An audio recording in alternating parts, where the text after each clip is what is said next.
welcome back to Fox 23 News. I'm Nicole Menner. The Southern Miss women's basketball team kicked off the Conference USA tournament today, getting things started this morning as they took on the 9-seeded UTEP. The Lady Eagles put up a strong fight with the lead tossing back and forth, but it was the fourth quarter that sealed the deal as the Lady Eagles had a bit of a dry spell. The Miners outscored Southern Miss 20-13 in the final frame and knocked the Eagles out of the tournament with a final score of 72-67. It's our favorite night of the baseball season. Parrot Head Night at Pete Taylor Park is this Friday when Southern Miss meets Georgia Southern at 6 o'clock. It's the third time the park is hosting the event, and just like the last few times, the team will wear special edition Parrot Head jerseys. Lloyd Hurricane Munn and the Forecasters will perform in the Roost before and after the game, and fans will be given lays when they enter the park. You don't want to miss it.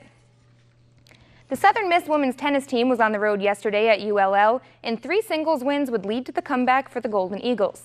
Elena Roca started the rally on Court 5 with a 6-4, 7-6 win to continue her undefeated streak this season, while Rakitha Pereira finished things off in her third set to give Southern Miss their 11th win. The girls will travel to Orlando on Sunday for 3 matches, starting with Fairleigh Dickinson at 11 a.m. In other news, an audited financial report released earlier today showed that the NCAA pulled in more than $1 billion in revenue for the first time in history during the 2016-17 school year. And no surprise, the majority of its revenue came from the men's basketball tournament and growth in TV and marketing fees.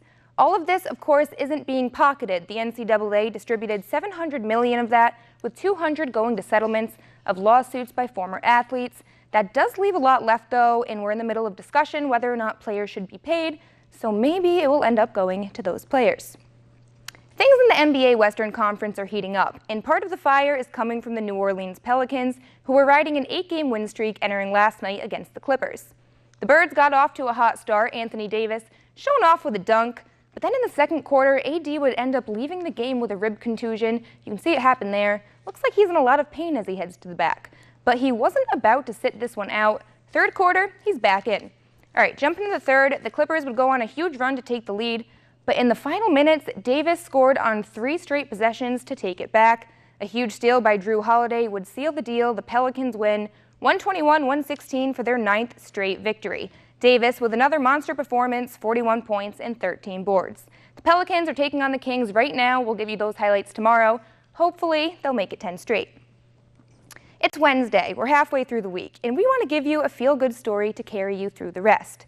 The Miami Heat's Dwayne Wade made headlines a few weeks ago when he dedicated the rest of his season to one of the victims of the Stoneman Douglas shooting and scored the game-winning shot that same night.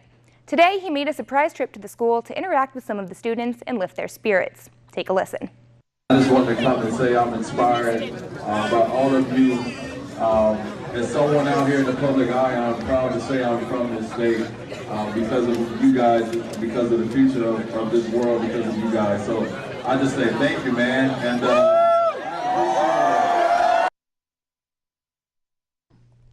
athletes they do so much to help these kids. It really can lift their spirits. It really does. It's a big help. Love D. Wade.